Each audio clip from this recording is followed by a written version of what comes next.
Episode 1 की starting में हमें एक मेंशन को दिखाया जाता है जिसमें कुछ बॉडीगार्ड्स एक चोर के पीछे भाग रहे थे।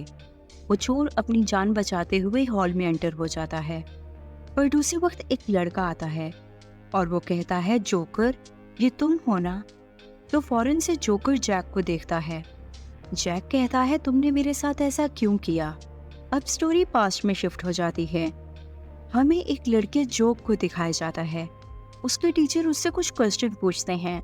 जब उसे आंसर नहीं आता तो उसके टीचर उसे डांटते हुए कहते हैं, तुम क्लास में फोकस क्यों नहीं करते? तो उसी वक्त जोक अपने एक क्लास फेलो का पेपर चुरा लेता है और आंसर देकर फौरन टीचर को बता देता है। जब टीचर आंसर सुनते हैं तो काफी इम्प्रेस हो जाते हैं। जब उस लड़के को पता चलता है कि उसका पेपर वहां नहीं पड़ा तो वो टीचर को शिकायत करता है। जब उसका पेपर ढूंढा जाता है तो वो एक और स्टूडेंट के पास था। इसके बाद जोक स्कूल से बाहर आ जाता है। बाहर निकलते ही उसकी एक अलग पर्सनालिटी थी। अब सीन जैक की तरफ शिफ्ट होता है। जैक ताइक्वांडो का प्लेयर है और वो नेशनल टीम में सिलेक्शन होने के लिए प्रिपरेशन कर रहा है। वो अपने कोच से कहता है कि मेरे ऊपर बहुत ज्यादा कर्जा है, मैं चाहता हूँ कि मैं नेशनल टीम में सिलेक्ट हो जाऊँ, इस तरह से मैं अपना कर्जा भी उतार पाऊंगा। तो उसके कोच कहते हैं, इस बात की क्या श्योरिटी है कि आफ्टर सिलेक्शन तुम रिच हो जाओगे? तो जैक हंसते हुए कहता है, मेरी बस ये एक इमेजिनेशन है। दूसरी तरफ जोक जब घर में आता है तो उसके फादर उसे डांटने लग जाते हैं। वो उसे कहते हैं, तुम कभी भी कोई टेस्ट पास नहीं कर सकते। अपने छोटे भाई से सीखो जो अपनी क्लास का टॉपर है। तुमने हमारे खानदान का नाम ही बदनाम कर। जो वो ये बातें कर रहे थे तो उसी वक्त टीवी में एक न्यूज आती है जिसमें बताया जाता है कि एक स्टोर में कल रात चोरी हुई और चोर ने जाने से पहले जमीन पर एक फेस बनाया। जोक जब उसे देखता है तो स्माइल करने लग जाता है। इसके बाद जोक रूम में आ जाता है और उसके रूम में वही जैकेट लटकी हुई थी जो उस चोर ने पहनी थी। जोक जब अपनी कबर्ड को ओपन करता है तो वहां बहुत से लोगों की तस्वीरें लगी हुई थी। ऐसी लग रहा था जैसे जोक का वो टारगेट है। नेक्स्ट डे जैक जब प्रैक्टिस के लिए जाता है तो वहां एक लड़का सबको बहुत ज्यादा मार रहा था। जैक उसे कहता है, तुम पागल तो नहीं हो गए? तुम सबको इतना ज्यादा क्यों मार रहे हो? तो वो लड़का कहता है, अगर तुम्हें सबकी इतनी ज्यादा फिक्र है तो मेरे साथ आज फाइट तुम करो। इसके बाद जैक और उस लड़के की फाइट स्टार्ट हो जाती है। वो लड़का जैक को बहुत ज्यादा मारता है। देन उसी वक्त कोच आ जाते हैं और वो उस लड़के को कहते हैं, सर आप कब आए? तो जैक अपने कोच से पूछता है, ये लड़का कौन है? उसके कोच बताते हैं, जो पॉलिटिशियन इस जिम को फंडिंग कर रहा है ये उसका बेटा है। नेक्स्ट ईयर नेशनल टीम की सिलेक्शन के मैचेस थे, बट उसमें जैक का सिलेक्शन नहीं होता। इस बात से जैक बहुत ज्यादा डिसअपॉइंट हो जाता है। तो उसके कोच कहते हैं, जैक आई एम सॉरी, ये पोजीशन सिर्फ तुम्हें इसीलिए नहीं मिल पाई क्योंकि तुम गरीब हो और वो लड़का कार्बन बहुत ज्यादा अमीर है। तो जैक अपने कोच से कहता है, आपको सॉरी नहीं कहना चाहिए क्योंकि ये प्रिंसिपल्स आप लोगों ने ही बनाए हैं और मैं अच्छे से जानता हूँ कि अगर आप मुझे नेशनल टीम में सिलेक्ट कर लेते तो कार्बन को ये पोजीशन ना मिल पाती। जब उसे पोजीशन ना मिलती तो इस अकेडमी को फंडिंग भी ना मिलती। और ये कहकर वहां से चला जाता है। अब सीन जोक की तरफ शिफ्ट होता है। जोक अपने कंप्यूटर पर कुछ अकाउंट डिटेल्स निकाल रहा था। उसके फादर डोर नॉक करते हैं पर जोक ओपन नहीं करता। जब काफी देर तक जोक डोर ओपन नहीं करता तो वो की से डोर को ओपन कर लेते हैं, बट इससे पहले कि वो अंदर आ पाते जोक फौरन उनके पास चला जाता है। तो जोक अपने फादर से कहता है, मेरा सिलेक्शन हो गया मेडिकल में। ये बात सुनकर उसके फादर बहुत ज्यादा खुश हो जाते हैं। इसके बाद हमें कार्बन को क्लब में अपने फ्रेंड्स के साथ पार्टी करते हुए दिखाया जाता है और उसी क्लब में जैक ऐसा पार्ट टाइम जॉब भी करता है। कार्बन जब जैक को उस क्लब में देखता है तो उसे बार बार टीज करने लग जाता है। जोक भी उस टाइम इसी क्लब में मौजूद था, तो वो ये सारी बातें सुन लेता है और टेबल पर एक फेस बनाता है। जब जैक जोक के पास आता है तो जोक उससे पूछता है, क्या ये तुम्हारे फ्रेंड्स हैं? तो जैक कहता है, बिल्कुल भी नहीं। और इसके बाद जोक से पूछता है, क्या तुम यहाँ अकेले आते हो? तो जोक कहता है, हाँ कह सकते हैं। इसके बाद इन दोनों की यहाँ थोड़ी सी अंडरस्टैंडिंग होती। जोक जैक से कहता है, मेरे साथ ड्रिंक करो। तो जैक कहता है, मैं तुम्हारे साथ बैठ तो सकता हूँ पर ड्रिंक नहीं कर सकता क्योंकि मैं अभी अंडर एज हूँ। देन ये दोनों कहते हैं, चलो हम एक दूसरे के साथ ट्रूथ डेयर खेलते हैं। तो जैक जोक से पूछता है, तुम इतनी ज्यादा स्ट्रेस क्यों लग रहे हो? तुम्हें क्या टेंशन है? तो जोक बताता है, मैंने अपनी फैमिली को कहा कि मैं एग्जाम में पास हो गया, बल्कि सच तो ये है कि मैंने एग्जाम पास ही नहीं किया। तो जैक उसे कंसोल करते हुए कहता है, तुम टेंशन मत लो, एक ना एक दिन ऐसा आएगा जिसमें तुम्हारी फैमिली तुम्हें एक्सेप्ट करेगी जैसे तुम हो। जब वो ये बात कर रही थी तो एक वेटर आ जाता है और वो जैक को कहता है कि उस टेबल से जाके बिल लेकर आ। तो जैक बिल लेने के लिए चला जाता है। कार्बन अपने पॉकेट जैसे ही देखता है तो उसमें वैलेट ही नहीं था, क्योंकि वैलेट तो उस टाइम जोकर के पास था। तो जोकर हंसते हुए कहता है, क्या वाकई में मुझे कोई एक्सेप्ट कर पाएगा, क्योंकि जिस चीज़ में मैं अच्छा हूँ वो ये है। और उस वैलेट से कुछ पैसे निकाल कर वहाँ पर फेंक कर चला जाता। जब जोक रास्ते में जा रहा था तो कुछ गुंडे एक लड़की के पीछे भाग रहे थे। वो लड़की जोक को कहती है, मेरी हेल्प करो। तो जोक उन गुंडों के आगे हीरो बनकर चला जाता है। कहता है, अगर तुम इस लड़की को हाथ लगाना चाहते हो तो पहले मेरी लाश के ऊपर से गुजर कर जाना पड़ेगा। तो वो गुंडे उसकी लाश के ऊपर से गुजरने के लिए आ जाते हैं। ये देखकर लड़की कहती है, ये डायलॉग बहुत पुराना हो चुका है, कोई नया डायलॉग तो सीख लेते। तो जोक कहता है, मेरे साथ पंगा मत लेना, क्योंकि मैं टाइकांडो चैंपियन हूँ। अगर तुम्हें यकीन नहीं आता तो तुम उस बार में चले जाओ, क्योंकि उसमें टाइकांडो चैंपियनशिप की पार्टी हो रही है। तो वो गुंडे कहते हैं, हमने भी सुना है अभी कोई टाइकांडो चैंपियनशिप के मैचेस हुए थे, हो सकता है ये वाकई में चैंपियन हो।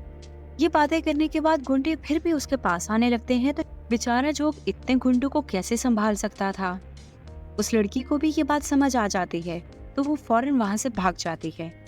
तो वो गुंडे आपस में डिसाइड करते हैं कि हम कुछ उस लड़की के पीछे जाएंगे और कुछ यहीं रहकर इस लड़के को सीधा करेंगे। वो जोक को काफी मारते हैं और जब उस लड़की के पास जाने लगते हैं तो फौरन से जैक आ जाता है। जैक तो टाइकांडो का एक बहुत अच्छा प्लेयर है, तो वो उन गुंडों से बहुत अच्छे से फाइट करता है। वो लड़की जैक को देखकर बहुत ज्यादा इम्प्रेस हो जाती है। इसके बाद जैक जोक की भी जान बचाता है और उसे कहता है, अगर तुम्हें लड़ाई करनी नहीं आती थी तो हीरो क्यों बने, और वैसे क्या तुम ठीक हो? इससे पहले कि जोक जवाब देता वो लड़की कहती है, हाँ हाँ मैं बिल्कुल ठीक हूँ, तुम ठीक हो? तो जैक कहता है हाँ। देन जैक दोबारा जोक से पूछता है, तो वो लड़की कहती है, तुम इससे क्यों बात कर रहे हो, तुम मुझसे बात करो ना। ऐसे लगता है जैसे उस लड़की को जैक पर क्रश आ गया हो। इसके बाद जैक अपना हैंडकरचीफ जोक को देता है और कहता है कि अपनी सारी ब्लीडिंग को साफ करो। वो लड़की जैक को बताने लग जाती है कि मेरे बॉडीगार्ड्स मुझे ढूंढ रहे होंगे, पर जैक तो उसकी बात सुन ही नहीं रहा था, क्योंकि जैक और जोक एक दूसरे में ही बहुत ज्यादा मसरूफ थे। इसके बाद फाइनली बॉडीगार्ड्स आ जाते हैं। तो वो लड़की जैक को अपना नंबर देते हुए कहती है कि जब मैं घर पहुंच जाऊंगी तो मैं तुम्हें टेक्स्ट करूंगी, और वैसे मेरे साथ इन टच रहना। ये कहने के बाद वो वहां से चली जाती है। उसके जाने के बाद जैक जोक को वैलेट देता है और कहता है, ये वैलेट तुम बार में ही छोड़ आए थे, यकीन मानो मैंने तुम्हारा वैलेट ओपन नहीं किया। देन विदिन अ सेकंड में जोक वहां से चला जाता है। तो जैक कहता है, अभी तो मैंने इस लड़के से नाम भी नहीं पूछा था। इसके बाद जैक अपने घर में आ जाता है। वो अपनी ग्रैंडमा के साथ ही रहता है। जब ग्रैंडमा देखती है कि जैक को बहुत सारी चोटें लगी हैं तो वो कहती है, तुम्हें क्या हुआ? तो जैक अपनी ग्रैंडमा को सारी स्टोरी सुनाता है। दूसरी तरफ जोक भी अपने घर में पहुंच जाता है। उसके फादर जोक को डांटते हुए कहते हैं कि तुम्हारी आदतें कभी नहीं सुधरेंगी, बचपन से ही झूठ बोलना और चोरी करने से तो तुम बाज ही नहीं आओगे। तो जोक कहता है, आप मेरी बात तो सुन लें, मैंने किसी की मदद की और इसी चक्कर में मुझे चोटें भी लग गईं। तो उसके फादर कहते हैं, तुम हमेशा ऐसे प्रिटेंड क्यों करते हो जैसे तुम हीरो हो, तुम मान जाओ कि तुम कोई हीरो नहीं हो। अपने फादर की ये बातें सुनकर जोक को बिल्कुल भी अच्छा नहीं लगता। नेक्स्ट डे जोक को हमें फुल ड्रेसअप हुए हुए दिखाया जाता है। वो एक बैंक में आता है। सिक्योरिटी गार्ड उसे देखते हुए कहता है, सॉरी सर, मैंने आपको पहचाना नहीं। तो जोक कहता है, मुझे हेडक्वार्टर से ऐसा मैनेजर यहाँ पर भेजा गया है। तो सिक्योरिटी गार्ड उसकी बात का यकीन कर लेता है। इसके बाद जोक नोटिस करता है एक एम्प्लॉय ने काम में कुछ गड़बड़ कर ली है, तो वो उसके पास चला जाता है। सिक्योरिटी गार्ड उस एम्प्लॉय को बताती है कि ये हमारा न्यू मैनेजर है। तो एम्प्लॉय जोक को कहती है, आई एम सॉरी सर, मैंने गलती से एक क्लाइंट की मनी दूसरे क्लाइंट को ट्रांसफर कर दी। तो जोक कहता है, नो प्रॉब्लम, आप मुझे सिक्योरिटी की बता दो, मैं सब कुछ खुद ही ठीक कर लूंगा।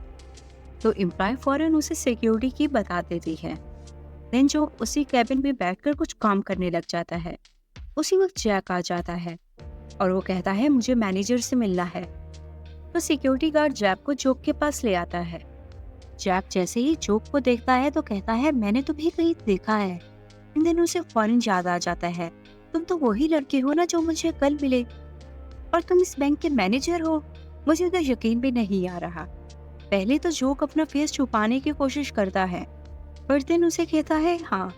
इसके बाद जैक जोक को बताता है मुझे लोन चाहिए। मैं एक स्कूल बनाना चाहता हूँ जिसमें गरीब बच्चों को पढ़ाया जा सके, और अपना पूरा प्लान बता देता है।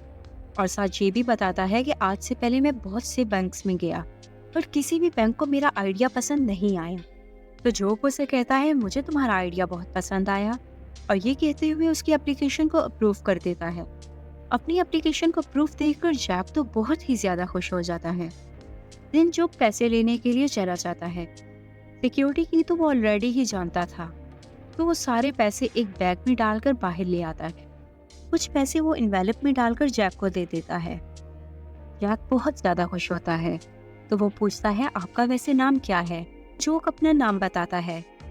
तो जैक कहता है मैं तुम्हें अपना नंबर लिख कर दे देता हूँ, मैं तुम्हारे साथ खाना खाना चाहूंगा। जैसे ही वो नंबर लिखकर पीछे मुंह करता है, उस वक्त तक जोक जा चुका था। वो कहता है ओ शिट, इस बार भी मैं तुम्हें अपना नंबर नहीं दे पाया। जैक बहुत खुशी से अपने घर में आता है, बट जैसे ही वो घर पहुंचता है तो देखकर हैरान हो जाता है, क्योंकि उसके घर में तो पुलिस ऑलरेडी मौजूद थी। वो उसे कहती है बैंक से बहुत सारा पैसा चोरी हुआ है, और पैसा उसी टाइम चोरी हुआ जिस टाइम तुम बैंक में मौजूद थे। तो जैक कहता है मैंने कुछ भी चोरी नहीं किया। देन पुलिस उसके हाथ में एक इन्वेलप देखती है, और जैसे ही वो इन्वेलप को ओपन करती है तो उसमें बहुत सारा पैसा था। तो वो जैक को कहते हैं मान जाओ कि तुम भी जोकर थीफ हो। जैक कहता है मैं तो पहली दफा सुन रहा हूँ जोकर थीफ का नाम भी। मैं नहीं जानता जोकर थीफ कौन है, मैंने चोरी नहीं की। उसकी ग्रैंडमा भी चिल्ला चिल्ला कर कहती रहती है मेरे बच्चे ने चोरी नहीं की, इसे छोड़ दो। बट पुलिस जैक को अपने साथ ले जाती है। ये सब कुछ जोक भी सुन रहा था। जब वो इसी कॉस्ट्यूम में घर जाता है तो उसके फादर उसे थप्पड़ मारते हैं और कहते हैं तुम्हारे पास ये कपड़े कहाँ से आए। तो जोक अपने पेरेंट्स के पांवों में गिर जाता है और उन्हें कहता है I am sorry mom and dad, मैं कभी भी वो नहीं बन सका जो आप लोग चाहते हो। मेरा मेडिकल एग्जाम पास नहीं हुआ। आपने बिल्कुल सही कहा था, मैं जिस चीज़ में अच्छा हूँ वो झूठ और चोरी है। जब वो ये बात कर रहा था उसी वक्त पुलिस आ जाती है। पुलिस कहती है कौन है जोकर थीफ। तो फौरन से जोक हैंड्स अप कर लेता है। ये देखकर उसके फादर कहते हैं जो एक बार कह दो कि तुमने ये चोरी नहीं की।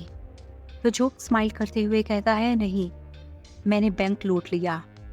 इसके बाद जोक को पुलिस अपने साथ ले जाती है। अब सीन जैक की तरफ शिफ्ट होता है। ग्रैंडमा जैक से कहती है कि थैंक गॉड जोकर थीफ मिल गया। देन उसी वक्त उनका डोर नॉक होता है। एक आदमी आता है। वो जैक को कहता है क्या तुमने पैसा इकट्ठा कर लिया। जैक कहता है आई एम सॉरी, मैं पैसा इकट्ठा नहीं कर पाया। तो वो आदमी कहता है अब तुम्हें वही करना होगा जिसका तुमने मुझसे वादा किया था। उसकी ग्रैंडमा कहती है आप मुझे अपने साथ ले जाएं, मैं नौकरों की तरह सारे काम करूंगी। बट वो कहते हैं हम अपने साथ जैक को ही लेकर जाएंगे। इसके बाद वो जैक को अपने साथ लेकर चले जाते हैं। एक तरफ जोक कहता है कि जैक एक दफ़ा तुम मुझे मिल जाओ, मैं तुम्हें सॉरी करना चाहता हूँ जो मैंने तुम्हारे साथ किया। और दूसरी तरफ जैक कहता है मैं उम्मीद करता हूँ कभी भी मैं तुमसे मिल ना पाऊँ जोक। और यहाँ एपिसोड 1 कंप्लीट हो जाता है। Stay tuned to my channel for the second episode.